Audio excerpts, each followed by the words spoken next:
마태복음 10장입니다. 10장 9절부터 1절 공부하겠습니다.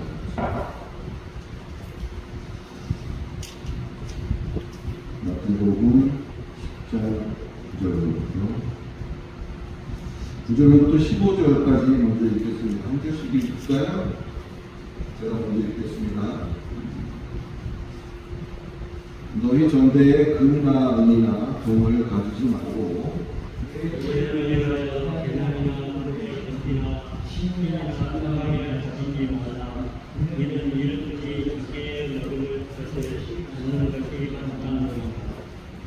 어떤 성이나 마을에 들어가든지 그 중에 합당한 자를 찾아내 너희가 떠나기까지 거기서 머물라.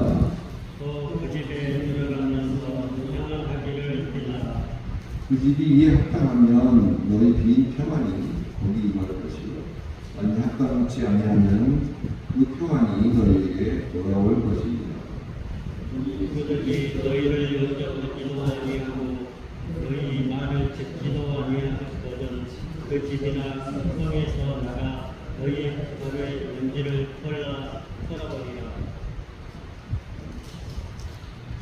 내가 진실로 너희에게 이르노니 심판날에 소돔과 고모라 땅이 그 성도가 여기 희망이라.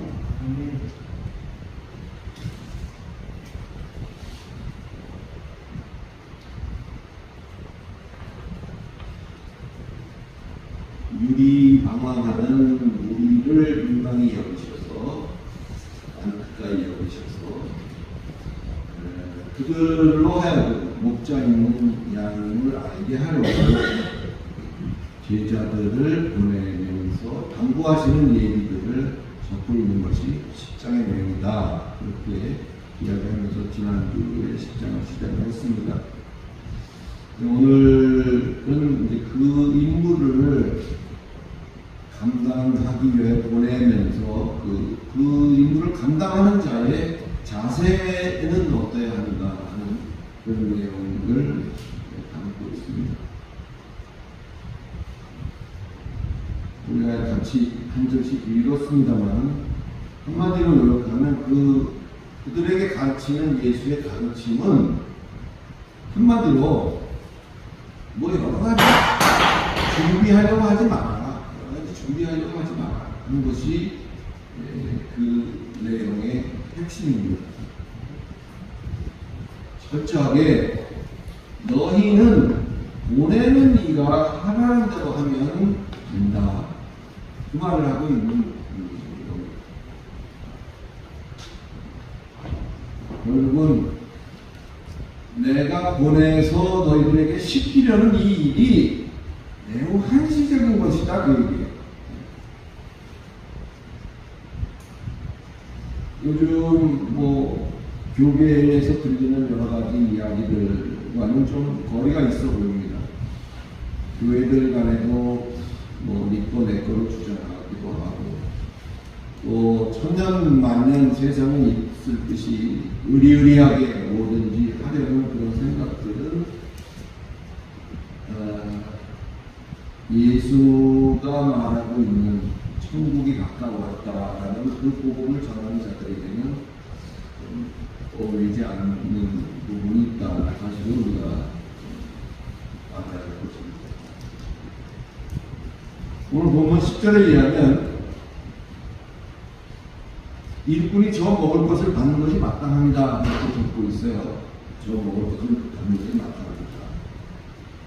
즉 이 말은 보내지는 그들에게 하나님의 공급을 보장하고 있다는 사실을 얘기하는 거죠.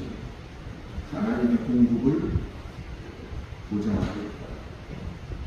한번 생각해 보세요. 제자들이 어디를 갈 때마다 또는 우리가 복음을 증거하러 어디를 갈 때마다 누군가 나타나가지고 우리가 쓸 거, 우리가 필요한 거, 이런 것들을 척척척 이렇게 제공을 하더냐, 그런 걸 보면 알 수가 있죠.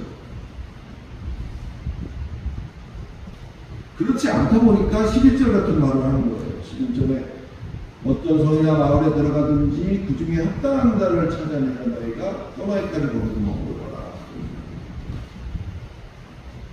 합당한 사람을 찾으라고 하는데 그 합당한 사람의 도움을 받아라 그 얘기인가요? 그렇게도 볼 수가 있죠.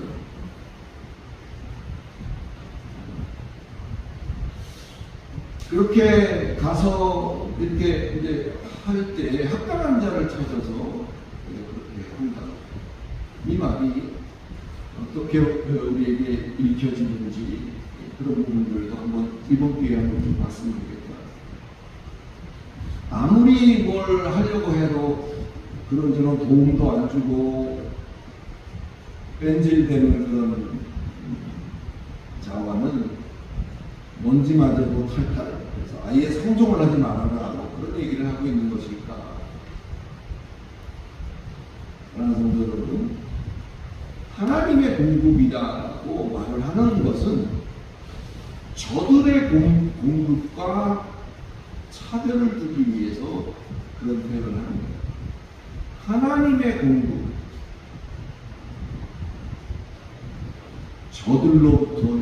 저들의 공급으로부터의 자유.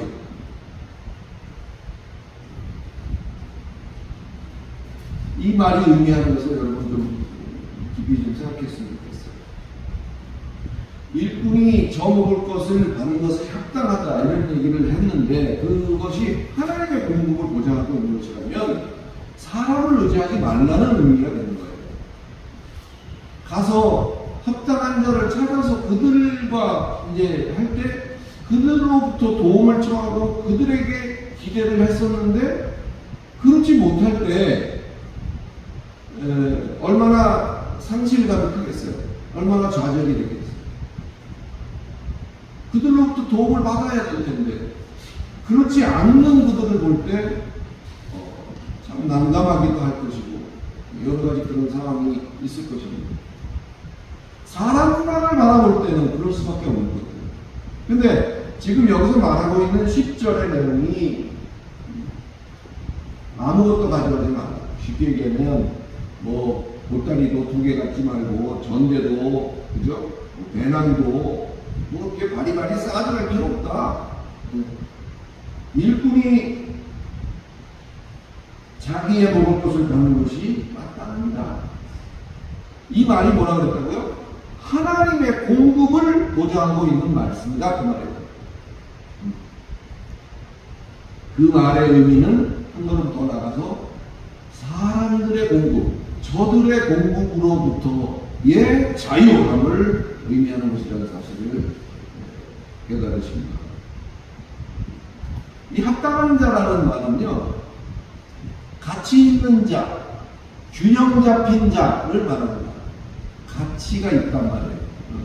그럴 만한 가치가 있는 사람이거나 뭔가 생각이 한쪽으로 치우쳐지지 않고 균형이 잡혀 있는 사람. 좀 더 부연 설명을 하자면 이 합당한 자라고 번역한 말은 악시오스라는 말인데요. 악시오스라는 말은 나중에 영어 쪽으로 이게 와서 축이라는 말로 쓰이고 있어요. 축이라는 것을 여러분 뭔지 아시겠어요? 뭐 팽이에도 축이 있죠? 예, 중심대에는 기둥, 막대기 같은 거예요.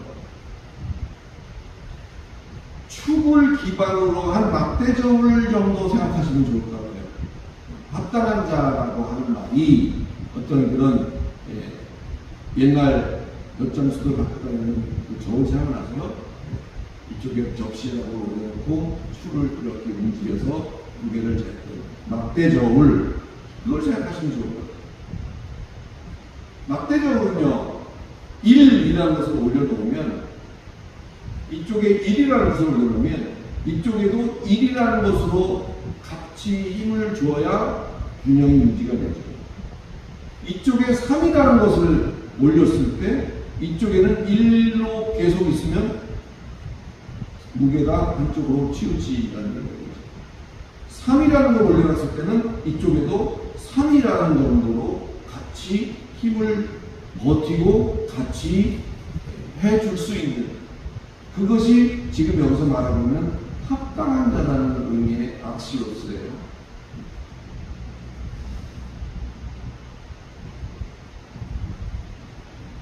즉 제시하는 측에서 제시하는 것에 상응하는 반응을 할 줄 아는 그런 가치를 가진 그런 균형을 갖춘 자, 그것이 합당한 자라는 말의 의미예요. 어떠한 자가 합당하냐? 내가 가면 내가 필요한 걸 제공해주고, 숙소도 제공해주고, 내가 먹을 거 제공해주고, 뭐 사람도 모아주고, 이런 것이 합당한 자가 아니라 엄밀히 볼 때 말할 때는 합당한 자의 의미가 이렇다는 거예요. 그렇다면 그 반대는 뭐죠? 제시하는 것에 상응하는 반응을 할 줄 모르는 것, 이런 게 있겠죠. 두 가지입니다. 뭘 하든 간에 아예 반응이 없어요. 꿈쩍도 안 해요. 일을 올려놔도 꿈쩍도 안 해요. 사물 올려놔도 꿈쩍도 안 해요. 고장난 거겠지만 그런 것, 또는 일을 올려놨는데 10을 반응해요. 과도한 거죠. 3을 올렸는데 30을 반응해요. 너무 과한 거죠. 과한 거죠. 오버한 거죠. 이 말의 의미를 잘 생각해보세요. 이 복음을 들고 예수의 부름을 받아서 곳곳으로 파견되어질 보내지는 그 열둘을 놓고 하는 말씀이라는 사실을 볼 때 과연 이것이 어떠한 의미일까? 결국 저들이 찾아내야 할 대상은 나를 도울 자를 찾으라는 것이 아니고, 내가 필요한 것을 제공해 줄 자를 찾으라는 것이 아니고, 그 지금 예수께서 입을 열어 직접 가르치시고 몸소 시범을 보이셨던 그 똑같은 일을 12명을 뽑아서 시켜서 보내는 것인데, 그 복음을 전해줄 가치가 있는 자를 여기서 합당한 자라고 이렇게 말하고 있다는 사실을 우리가 놓쳐서는 안 될 것입니다. 다양한 저들의 반응이 있겠죠. 어느 곳에 가면 이런저런 많은 사람들을 만나게 되겠죠. 어떤 사람은 반가워하고, 어떤 사람은 귀찮아하기도 하고, 다양한 반응이 있겠죠. 다양한 저들의 반응에 마음 상하거나 영향을 받지 않도록 하시는 장치가 뭐가? 하나님의 공급이다라는 사실을 세상 상기해 보시기 바랍니다. 자, 그리고는 보내는 그 12에게 그 결과에 대한 책임을 지라는 이야기를 하고 있지도 않아요. 그저 주어진 상황 속에서 이 복음을 증거할 가치가 있는 자인가, 또 이 복음에 상응하는 반응을 할 수 있는 자인가, 그런 균형적인 생각을 할 수 있는 자인가, 그것을 찾아서 그들에게 복음을 증거하라는 것입니다. 그저 주어진 상황 속에서 주어진 임무를 감당하라는 것. 상당히 어쩌면 아주 단순한 일을 요구하고 있는 거죠. 그 많이 듣는 자가 합당한 자가 아니라면 그 평안이 전한 자의 평안이 될 것이니까 염려하지 말아라. 그 말을 하고 있는 것이 12절, 13절이네요. 자, 이어지는 14절, 15절은 뭐를 말하고 있죠? 누구든지 너희를 영접하지도 아니하고 너희 말을 듣지도 아니하거든 그 집이냐 성에서 나가 너희 발의 먼지를 떨어버리라. 내가 진실로 너희에게 이르노니 심판날에 소돔과 고모라더니 그 성도가 견디기 쉬우리라. 상대가 복음을 받아들이지도 듣지도 않을 때 설령 그럴지라도 먼지를 털어내듯이 그 책임을 너희에게 묻지 않겠다. 그 말을 분명히 하고 있는 거죠. 또 그 거부의 결과는 소돔과 고모라보다 더할 것이다 라는 사실을 증명하고 있습니다. 옛날에 구약 성경의 창세기에 보면 그런 이야기가 쭉 나옵니다. 아브라함의 조카가 롯이에요. 이제 아브라함이 조카와 함께 이렇게 서서 각자들 양들도 많이 키우고 있고 여러 하다 보니까 같이 한 군데서 복잡할 수는 없어요. 그래서 자, 네가 먼저 골라. 어디가 좋겠는지 네가 선택을 해라. 해서 롯이 골랐던 땅, 그것을 지금 말하는 거예요. 물이 넉넉하고 풍요롭기 그지없던 그 땅이 바로 롯이 선택했던 땅인데 그 이름이 소돔이었고, 훗날 그 소돔과 고모라가 그 재앙 속에 하나님의 어떤 그 속에 있었던 사실을 창세기 통해서 확인하실 수 있어요. 누구든지 이렇게 보기 좋고 넉넉하고 풍요로운 걸 싫어하는 사람은 없어요. 선택을 할 때도 상당히 큰 비중을 차지하는 조건이죠. 근데 천국을 의식하지 않은 그런 넉넉함과 그러한 풍요는 세상에서 가장 처참한 곳이 될 수도 있다는 사실을 우리가 잊지 말아야 합니다. 말씀 정리해 보겠습니다. 복음도 여러 가지입니다. 어떤 복음을 증거하며 어떤 복음을 접하느냐가 매우 중요하다 할 수 있어요.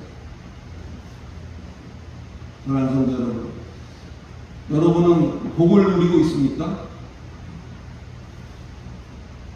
복을 누리다라는 말을 한문으로 말하면 행할 행이라고 할 수 있고 누릴 행 이렇게 말할 수 있어요.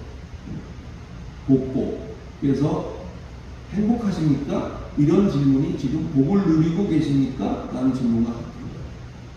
행복. 복을 누리는 거죠. 만약에 우리가 세상 복을 받기 위해서만 예수를 믿는다고 한다면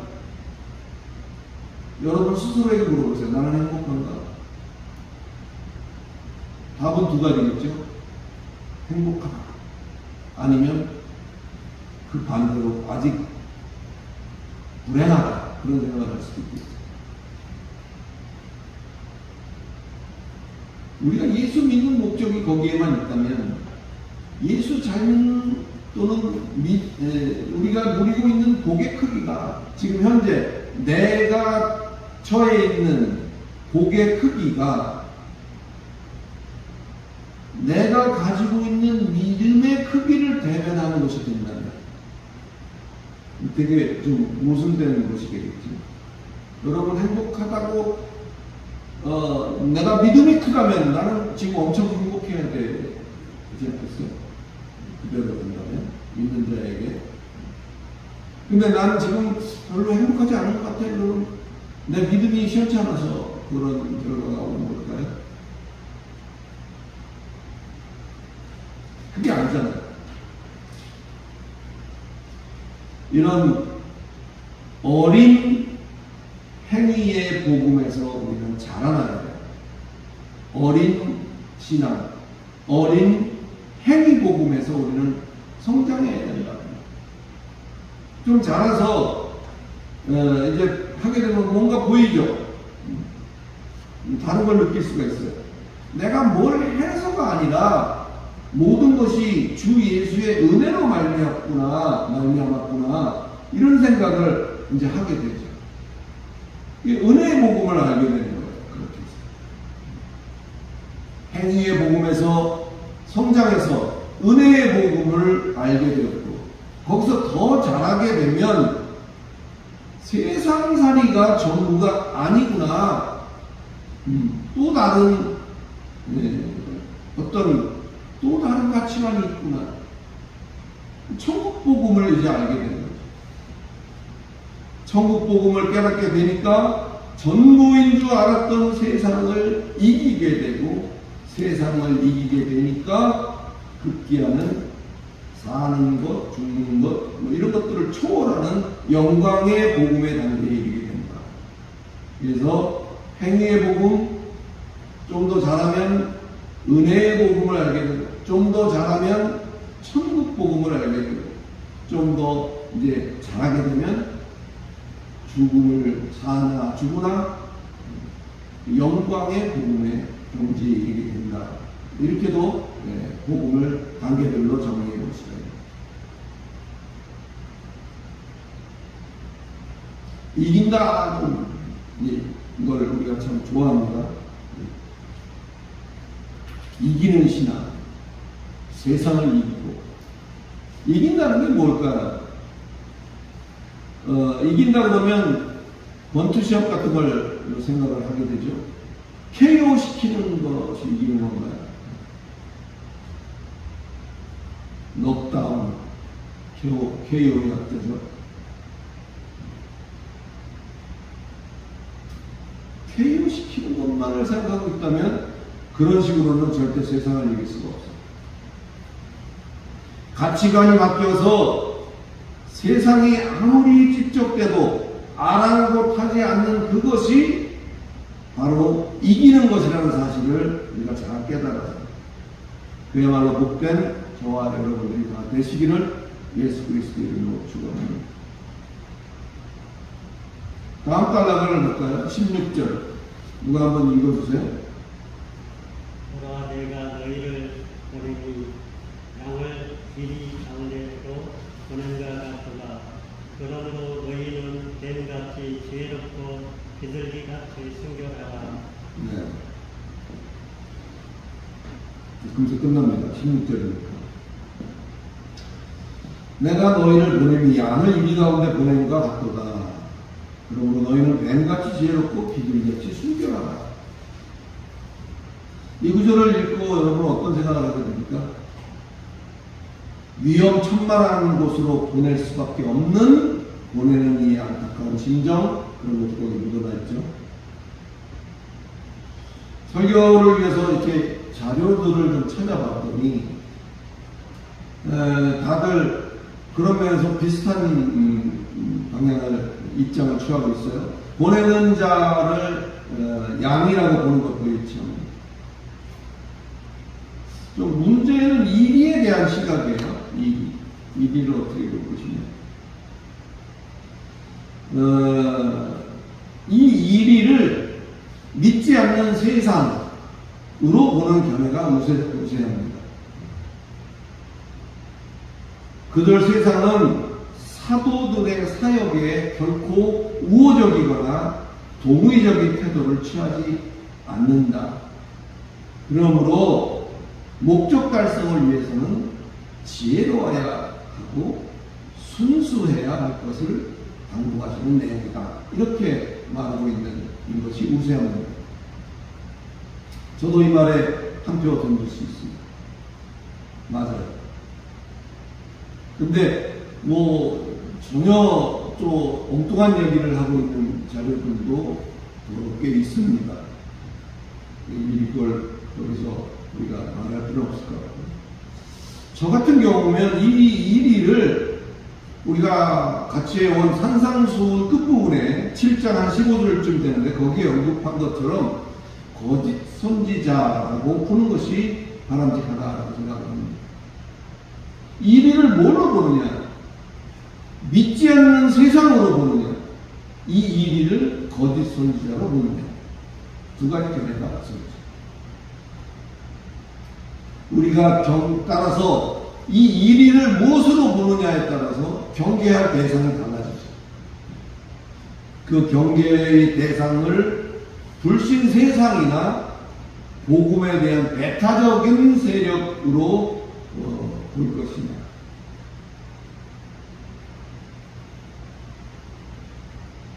이 이리가 거짓 선지자는 거짓 선지자일 수 있다는 사실이 우리에게 매우 슬픈 현실인 것이죠.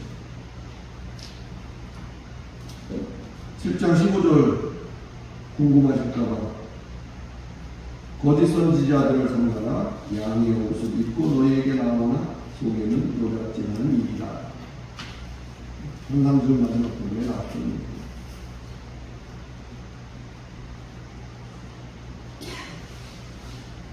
따라서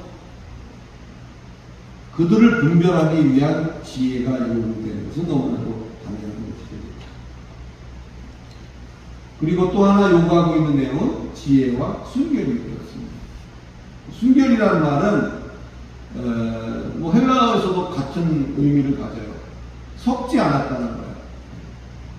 아라는 말은 이 헬라어의 아케라이오스인데 이 아라는 말이 앞에 붙으면 뭐뭐하지 않다 그런 뜻입니다. 뒤에 부분은 섞는다는 의미예요.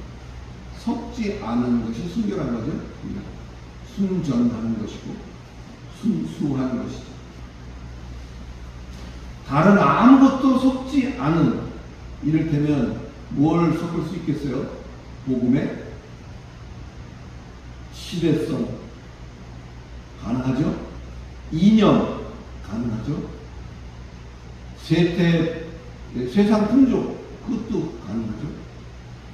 또 말하는 자나 듣는 자의 이해 타산도 이 복음에 가감할 수 있는데, 이런 것들이 철저하게 배제되어진 그런 자세로 너희들은 가서 심부름에 임해야 할 것이다. 그 말을 이 사도들에게 당부하고 있다는 점을 우리는 놓치지 말아야 할 것입니다.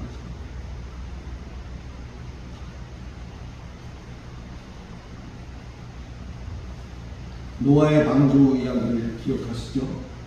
그곳에 많은 이제 종류별로 이렇게 선발해서 거기에 태웠고, 그 배에 타기 전까지 사람들은 미치광이 취급을 했었죠. 이렇게 해가 쨍쨍 나는데 배를 짓고 있어. 땀을 뻘뻘 흘려가면서. 그리고는 그 비웃던 자들은 급기야 창수가 터지고 비가 쏟아지고 할 때 그 배에 들어갔던 자들 제외하고는 전부 몰살을 당하는 그런 일들이 발생합니다. 노아가 언제쯤 이제 어떻게 해야 될까를 알기 위해서 비둘기를 내보내죠. 밖으로 나갔던 비둘기는 접촉할 곳이 없었어요. 발 디딜 곳이 없어서 어디에도 앉지 않고 다시 방주로 돌아왔다는 사실을 여러분 기억하실지 모르겠어요. 노아가 내보냈던 비둘기도 어떤 디딜 곳, 오염되지 않은 곳이 없어요. 그러니까 발을 디딜 곳이 없어서 다시 돌아갔듯이 다시 우리가 복음의 사역을 감당하면서 원점으로 돌리는 한이 있을지라도 타협하지 않는 것이 곧 순수함이요. 뭔가 이루고 성과를 내고 해 보이기 위해서 적당히 섞고 왜곡하고 변개하지 않으니 순수함이라는 사실을 우리가 인식할 필요가 있습니다. 이렇게 타협을 하면 뭔가 이런 결과를 얻을 수 있거든요. 그 타협한다고 해서 뭐가 달라지는 건 아니겠죠. 그러나 이 시대에 복음을 감당하고 이 시대에 복음을 전달해야 하는 우리 입장에서는 어디에도 타협하지 않는, 사람을 의지하지 않는 저들의 공급과 거기로부터 자유함을 얻기 위한 하나님의 공급을 인식하고 믿고 타협하지 않는 순수함, 그리고 지혜로움을 가지고 주인이 시킨 일을 감당할 수 있는 그러한 마음 자세가 필요한 것이죠. 오늘 본문은 이 자세 측면에서 그 두 가지를 명백히 하고 있는 거죠. 사랑하는 성도 여러분, 말씀 마치겠습니다. 이 시대에 우리로 하여금 먼저 믿게 해서 사도의 역할을 감당해낼 자로서 이제 우리가 선택되었다 할 수 있고 우리가 보냄을 받았다 할 수 있어요.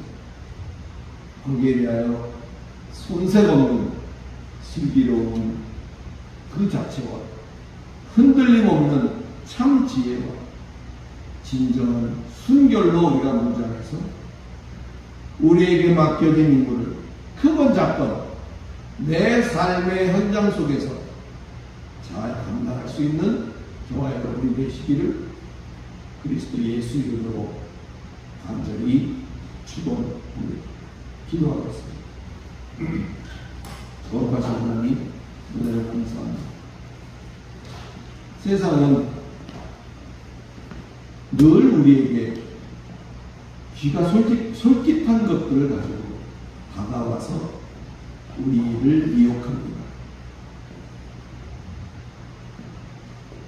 참으로 그 미혹을 이긴다는 것이 얼마나 어려운 것인가를 우리는 여러 가지 경험을 통해서 이미 알고 있습니다. 하나님과 원하기는 이와 같은 믿음 위에 우리가 늘 온전히 설 수 있도록 도와주시고 그리하여서 저들의 미혹 속에서 우리 자신의 믿음을 먼저 지키고 우리 자신의 믿음을 지키고 난 후에라도 한 걸음 더 나아가서 그 복음을 증거하고 전달하고 시복을 보이고 이웃에게 그와 같은 모습으로 우리가 나아갈 수 있도록 하나님 우리를 무장시켜 주시고 주장해 주시고 용기를 주시고 힘을 주시옵소서. 예수 그리스도 이름으로 간절히 기도드리옵나이다.